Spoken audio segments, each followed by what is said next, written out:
Hola, ¿qué tal? Buen día. Mi nombre es Brandon Eduardo Camacho González.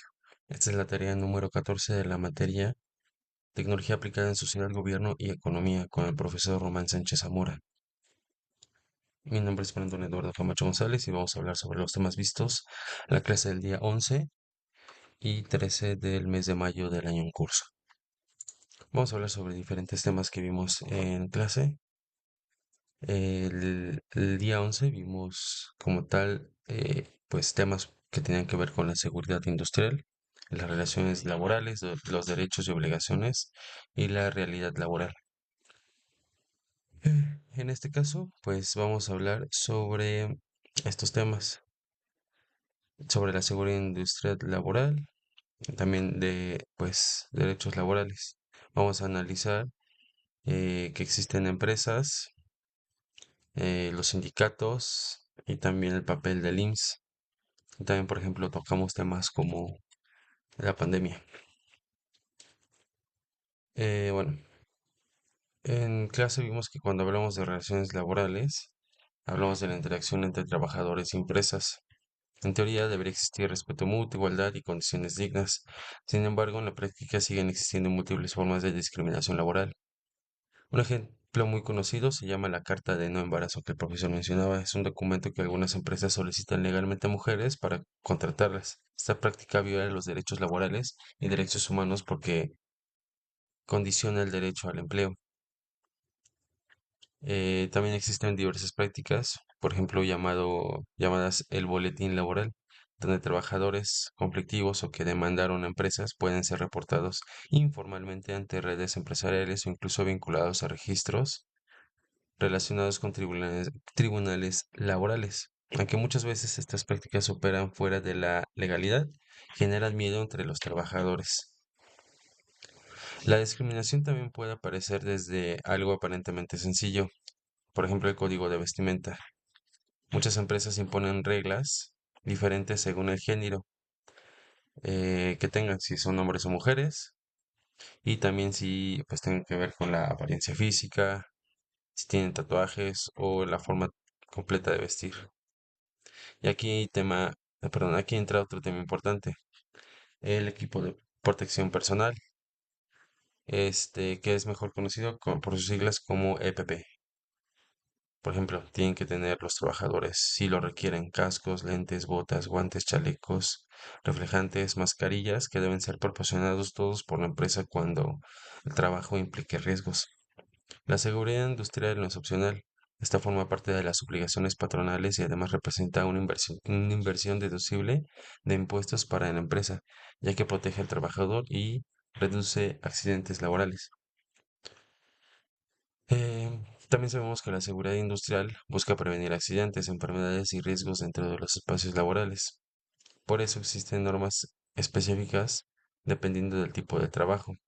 Por ejemplo, en cocinas industriales o restaurantes es obligatorio utilizar malla o red para cubrir el cabello y evitar contaminación en los alimentos. En fábricas se usan cascos, botas, en laboratorios batas y lentes de protección. En construcción tienen líneas de vida y arneses. Estas medidas no existen por capricho, son protocolos diseñados para proteger la integridad física del trabajador y garantizar procesos seguros. Además, las empresas deben capacitar al personal constantemente sobre, por ejemplo, evacuación, primeros auxilios, manejo de maquinaria y prevención de riesgos.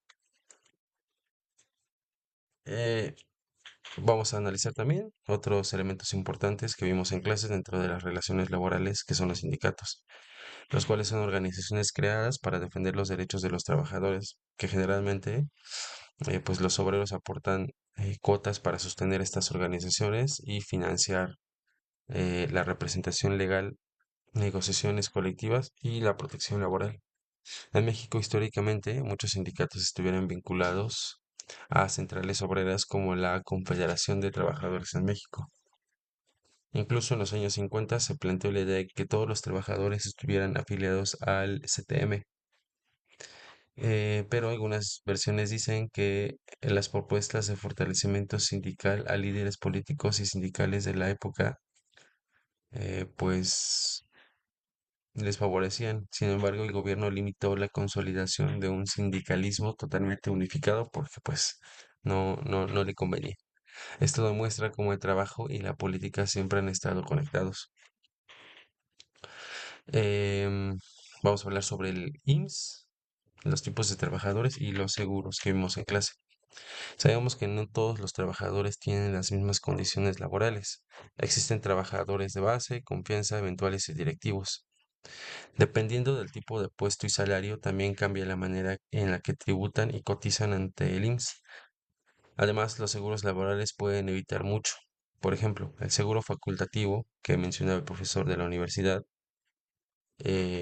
brinda atención médica básica, pero normalmente no contempla indemnizaciones laborales como si ocurre en seguros empresariales. En algunas empresas, si un trabajador sufre un accidente durante el trayecto hacia el trabajo, puede existir cobertura e indemnización dependiendo del contrato y del tipo de aseguramiento. Eh, la pandemia sabemos que transformó completamente el mundo laboral. Es por eso que millones de personas comenzaron a trabajar desde casa gracias a la pandemia y esto obligó a modificar leyes y reglamentos relacionados con el trabajo o el home office. Actualmente, la Ley Federal de Trabajo contempla obligaciones para las empresas en la modalidad remota. Las empresas deben proporcionar condiciones adecuadas para trabajar desde casa, desde herramientas, equipo y en algunos casos apoyo para internet o electricidad. El profesor mencionaba que cuando él pues vino la pandemia, él proporcionaba gastos para sus trabajadores, por ejemplo, internet y pues para algunos trabajadores que no tenían para solventar esa necesidad y poder desempeñar sus funciones desde casa. El teletrabajo dejó claro que las relaciones laborales deben seguir evolucionando conforme cambia la sociedad y la tecnología. En esta clase, la seguridad industrial y las relaciones laborales, que fue lo que vimos, pues nos dimos cuenta que no solo hablan de productividad, hablan de dignidad y derechos de calidad de trabajo. Entre estos temas nos ayuda a reconocer que las prácticas son legales, cuáles son abusivas y cómo podemos construir espacios laborales más justos. Y pues con esta clase entendimos cómo funcionan las estructuras laborales. En la clase del día 13, que fue miércoles, hablamos sobre gobernanza, ciudadanía e ideologías en la sociedad moderna. Eh, para empezar, pues, ¿qué es la gobernanza, no? Es la manera en que los gobiernos, instituciones, empresas y ciudadanos interactúan para tomar decisiones y organizar la sociedad, las cuales incluyen la participación ciudadana, la cooperación social, las leyes, instituciones y formas de convivencia. Es por eso que la gobernanza moderna necesita cohesión social, es decir, que las personas puedan convivir respetando diferencias ideológicas, religiones, culturas y economías.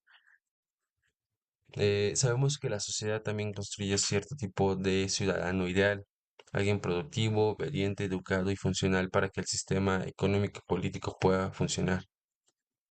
Sabemos que desde la escuela aprendemos normas, disciplinas y formas de conducta. Es por eso que algunos filósofos y sociólogos analizan cómo las instituciones influyen en nuestra manera de pensar. Por ejemplo, uno de esos pensadores fue Eric Fromm, el cual el profesor nos comentaba que hablaba sobre la libertad humana y cómo muchas veces las personas temen ser verdaderamente libres porque la libertad también implica responsabilidad. En algunas interpretaciones de sus ideas se menciona que quienes históricamente experimentaban mayor sensación de libertad eran los grupos, por ejemplo, los marineros, campesinos o mineros, debido a la relación más directa con la naturaleza, el trabajo físico y menor control burocrático. Además, en su obra El arte de amar reflexiona sobre el amor y la libertad, la libertad, perdón, y las relaciones humanas. Eh, Fromm plantea que todos deberíamos tener libertad de pensamiento, religión, creencias y afecto, que amar no solamente es un sentimiento, sino también es una práctica ética basada en el respeto y responsabilidad. Otro tema importante es el papel de la educación dentro de la sociedad. En algunas corrientes critican críticas, perdón, señalan que los profesores y sistemas educativos pueden influir ideológicamente en los estudiantes, transmitiendo valores, ideas políticas o formas específicas de inter- interpretar la realidad, perdón. Esto abre debates complejos sobre el adoctrinamiento, la libertad de pensamiento y la construcción de la ciudadanía, porque toda sociedad necesita educar, pero también debe permitir el pensamiento crítico. Otra autora que el profesor mencionaba importante para entender la gobernanza y sociedad es Hannah Arendt. Arendt estudió el poder, los regímenes autoritarios y el comportamiento humano dentro de las masas. En sus reflexiones sobre violencia, culpa y responsabilidad colectiva, analizaba cómo las sociedades pueden normalizar actos negativos cuando las personas dejan de cuestionar la autoridad. Aunque existen interpretaciones que afirman que el ser humano es malo por naturaleza, Arendt realmente se enfoca en más cómo las estructuras políticas y sociales pueden llevar a las personas comunes a participar en sistemas injustos. Cuanto a la gobernanza moderna, esta enfrenta constantemente ideologías distintas: liberalismo, socialismo, conservadurismo, nacionalismo y muchas otras corrientes. Por eso construir cohesión social es complicado. Cada persona tiene valores, creencias religiosas, perspectivas económicas y formas diferentes de entender la libertad. La clave está en encontrar mecanismos de diálogo donde las diferencias no destruyan la convivencia social. En esta clase aprendimos que la gobernanza no solamente depende de gobiernos, también depende de ciudadanos críticos, instituciones funcionales y sociedades capaces de convivir con diversidad de pensamiento. Em, Así como que también existe trabajo, que tienen que tener sus reglas para proteger sus derechos. En la sociedad también necesitamos estructuras que permitan el equilibrio entre libertad, responsabilidad y participación.